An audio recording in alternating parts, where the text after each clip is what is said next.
Brett Dawson here. I'm way upstairs at the Pepsi Center where it is really late in Denver and where the Thunder has lost another game, 102-94 to the Denver Nuggets tonight. And one of the reasons it's so late is that the game started late. One of the reasons it's so late is that we waited a long time to talk to the Thunder. A pretty frustrated team depending on who you ask. Raymond Felton said that the Thunder is frustrated and should be. 4 straight losses, a winless 3-game road trip, now 4-7 on the season, 0-6 against the Western Conference. And Raymond Felton said it would be a problem if the Thunder wasn't frustrated. They should be frustrated with the losing. But the point right now is to kind of try to stay together, stay on the same page, not blame, not point fingers. And one of the ways to do that is through communication. That's what all the Thunder guys said tonight. Needed to air everything tonight after another disappointing loss, needed to talk about it. So they spent a little more time in the locker room having some discussions. We didn't get a lot of detail from players about what those discussions were about. Carmelo Anthony said it was about accountability, about holding everybody accountable. Paul George said it was just about getting everything out on the table. And this is something that these guys say they do. They have talked before. It's not just, this wasn't some kind of players only meeting because things are so bad. Carmelo Anthony said they had some conversations coming into tonight's game about what they needed to do, some conversations on Wednesday about what needed to happen in Denver. And the thing is that the things they talked about, apparently a lot of those things did happen early in the game on Thursday in Denver. The Thunder had another great first quarter, even better than the first quarter in Sacramento, really, because it was a better team the Thunder was playing against. And it really looked good offensively. It wasn't just a matter of the other team being bad in that first quarter. Denver was actually pretty good. The Thunder's offense really looked good. It was really humming. The ball moved around. The Thunder got really good shots. Everything seemed to be going pretty well in that first quarter.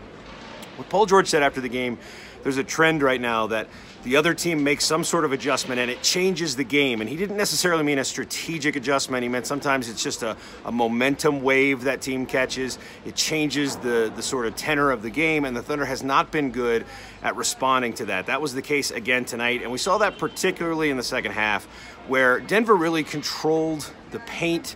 It got way more second chance opportunities than it had in the first. It took advantage of those. And Oklahoma City, I thought, sort of fell back into some bad habits, particularly in the fourth quarter, where you really just didn't see that kind of ball movement that got things moving in that first half. A little bit of reverting to some isolation ball. That's going to happen some, and Carmelo Anthony talked about that tonight, that sometimes what's going to happen is you're going to get in switches.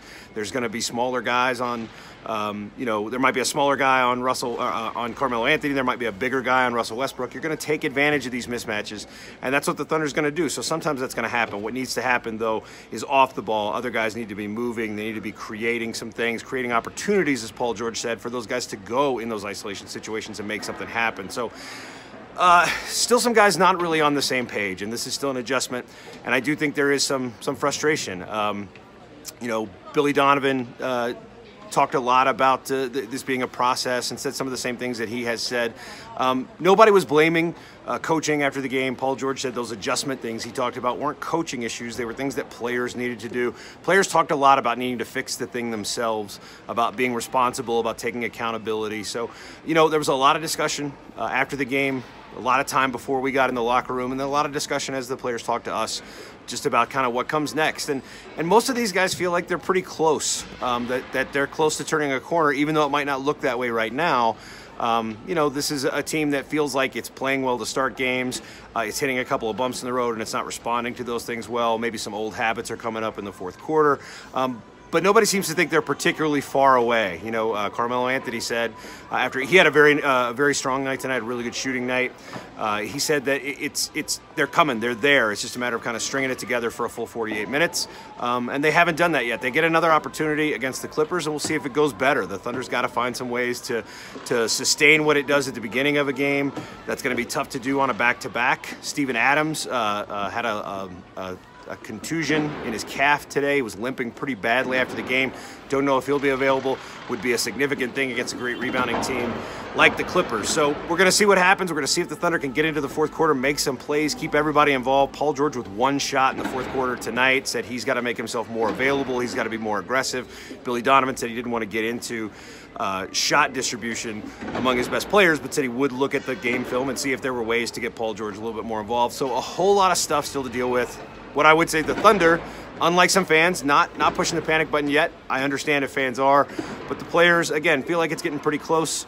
I think they're a little frustrated by their inability to sort of close these things out. But, they said a lot of guys said tonight, a couple guys said tonight, it'll be something they'll look back on later and understand that that it was a frustrating time, but that they moved on, and we'll see how that goes. That process of trying to move on starts Friday in Oklahoma City against the Clippers. I'm going to go get some sleep so I can catch a flight and be at that game. We'll talk to you. The only guys that have control over fixing these things are the guys in this locker room right now. It's important to kind of have that perspective of togetherness. For sure. I mean, you know, obviously every year, every season you go through adversity, and right now we're going through ours. Russ, how's your lip doing?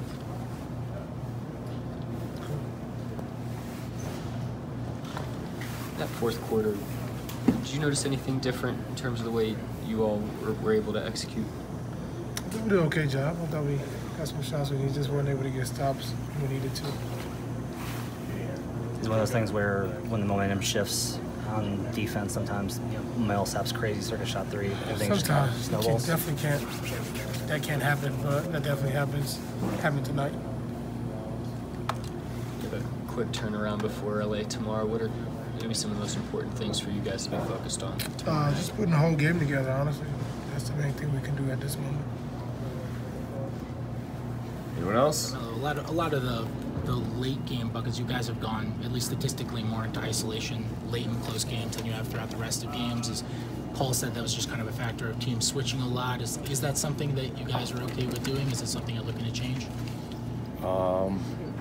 Yeah, I think we're very comfortable with kind of being in those situations. I think that's how we became who we are as players, and being comfortable in those situations.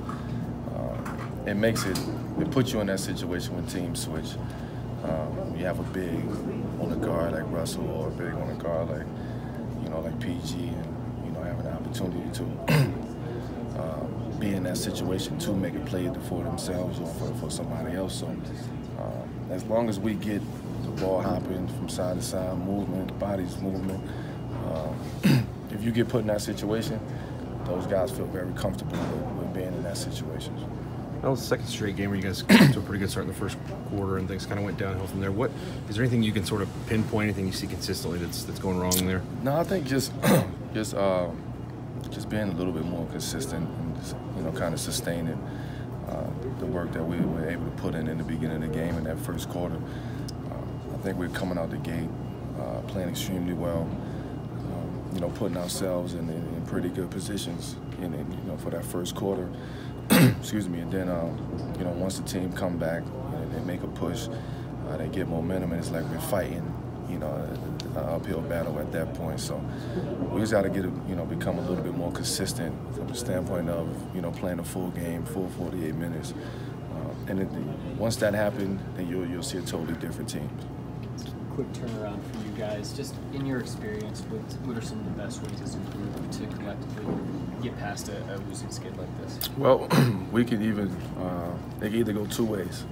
We can let this one sit in our heads and think about it, or we can put it behind us and move forward and get ready for tomorrow. And that's the beauty of being in this league and having so many games. And I know we complain about back-to-backs, but sometimes the back-to-backs is in our favor as players, because you get a chance to put that game behind you and look forward to the next game. So when you guys, level of frustration through all this? It's not. It's no frustration. We talking things through, trying to figure it out, trying to see what's going on, what's happening. It's not frustrating when it's in our hands. So it's hard to get frustrated at this point.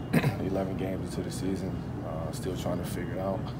But we don't want that to continue to be the headlines and the storylines of we're trying to figure it out. It's going to take time, because we're there. It's just a matter of us putting a complete game together and being consistent.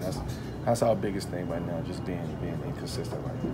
when you talk about putting a game behind you, moving on, how important is it? You guys spent a little more time in here talking. How important is it just to talk, have guys communicate, air whatever they need to air? Yeah, I mean, you have to talk about it. You have to look at it. You have to be up front with everybody. Everybody got to be held accountable for what's going on. But at the end of the day, it's something that you must communicate. You must talk about. And I thought we did a great job of communicating, before this game, even yesterday, getting together and talking about what we need to do. And we came out the gate great. And, I thought we responded to the conversations that we had. We just couldn't sustain it, for a full game tonight again. So. All right, thanks, Melo. Kind of humming in that first half. What did you guys maybe not maintain throughout the course of the game? What couldn't we maintain? Yeah. I think it's just the same thing that's been going on. We jump out, and then after that second wave for our opponent, they changed the game in some way, and we don't match that, which is the result of the game being changed, and we fall behind. That's been the stats this past couple games. The first quarter is a blowout, and it looks like we're going to handle a team, and then again they make that adjustment, and we don't match the adjustment. And I think it's on us. It's not the coaching. It's on us. Ray made the point that the only people that can impact this changing are the guys in this locker room. Is it a benefit to have so many veterans in this group to kind of have perspective? Yeah, absolutely.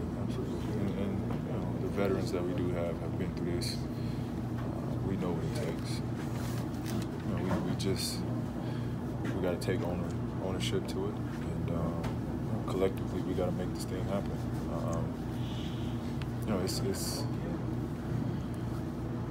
We want to be a lot better off, obviously, but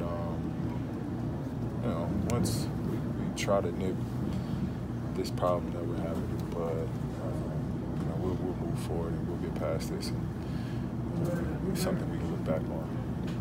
Paul, you're one of those vets. Those post-game conversations you have, even if they're not post-game, between games, pre-games, whatever. How does that help a team? What does that do? With what? Like you guys had a little bit of a longer meeting tonight after that game. How does that help? What's the effect of that? It's just good to get everything out on the table, especially after where we're at right now. It's no good if we're bottling it up, because then we can carry that over to the next game and to the next game. Just leave everything out in the open.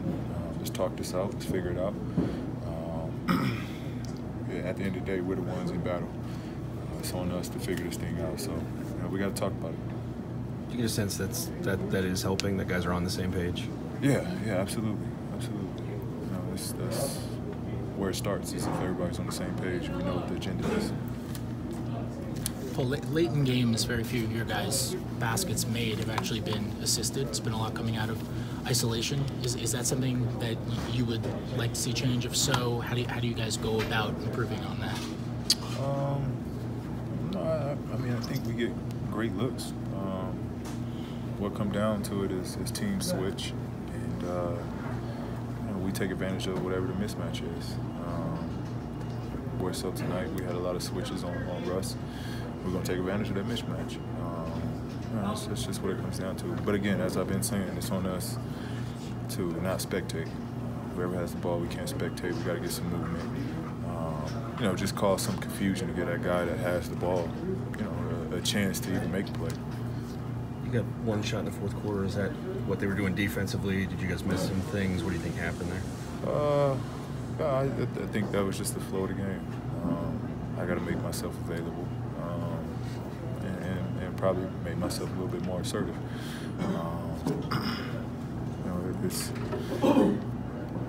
It comes down to just finding rhythm. I've been saying that, and I'll keep saying I'm a rhythm guy and a rhythm player. You got to just find my rhythm through it. Well, I thought, defensively we gave up a lot of offensive rebounds. We weren't able to finish off some possessions in around the basket. And then I thought offensively, really for the good portion of the game, I thought we moved the ball really well. I thought we did some really, really good things. I thought just coming down the stretch, we struggled coming down the stretch. But I think overall, in terms of where we were at and the way we played, against Sacramento, I saw some improvements. It's just that we're going to have to have more stamina and more a consistency, you know, for the 48 minutes. And I thought we did some really good things tonight, but we didn't sustain it long enough. In the first half, you guys had only, I think, 6 long twos. Second half, did you get away from kind of the type of offense you wanted? Well, I mean, a little bit, but, you know, I think some of it was the ball was moving. You know, I think when we were able to get downhill, you know, some of it is being able to break down the defense off the dribble. Like I thought Russell a few times there early in the third got those guys really early, quick threes because he got downhill and got in the paint. You know, I think where we struggled offensively is when the ball didn't hit the paint, whether it wasn't for lack of effort, but we couldn't get it there or didn't get there. And when it did get there, generally and normally good things happened, you know, and that's what happened early in the game is we got there early. They seemed to play in the paint a lot. I think they had 54 points in the paint. What got them in there? Well, I think, you know, those guys putting it down, the offensive rebounding. We were in scramble rotations. I thought at times in the first half we had some possessions. Our help was late, where Jokic got some rolls, so did Plumlee. They also got some stuff off the backboard on putbacks. And then I thought same thing, you know, started to happen in the third and the fourth.